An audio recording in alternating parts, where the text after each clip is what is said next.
qui est philosophe, je te tends une petite perche. Quel livre, mais quel roman serait pour toi à la hauteur d'un livre de philo en termes de concepts qu'il apporte et de gingembre? De gingembre. Ouais. Ok. Aïe aïe aïe. J'ai pris Dostoïevski. Oh, gingembre.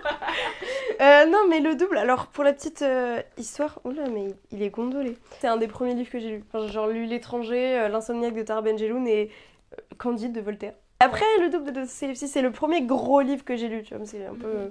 il doit avoir 400 pages, quelque chose comme ça. Non, pas du tout, 300 pages. C'était énorme pour moi. Le double de Dostoïevski, c'est un boug. Jusqu'ici tout va bien. Il rentre chez lui, en fait je me souviens de la scène où il se dit mais what the fuck, ce gars a le même chapeau que moi.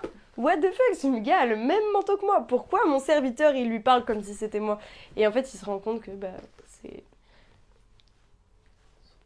son double. Je vous ai dit ça pour pas les frères Karamazov ou Crime et Châtiment, tu vois. Mais de toute façon les Russes ils sont forts pour gingembre en vrai. Ça se lit super bien. Je trouve que pour moi c'est la meilleure approche de Dostoïevski parce que c'est celle que j'ai eue. Bien mieux que... souvent les gens ils commencent par Nuit Blanche ou genre Le Diable parce que c'est des folios à 2 € évidemment. Mais je pense que là pour bien comprendre Dostoïevski et tout ce que ça peut entre guillemets t'apporter, l'histoire, sa manière de voir les choses, etc. Je tiens là-dessus. D'ailleurs petit disclaimer, prenez pas Dostoïevski et les Russes en folio, prenez en Babel. Bref, voilà.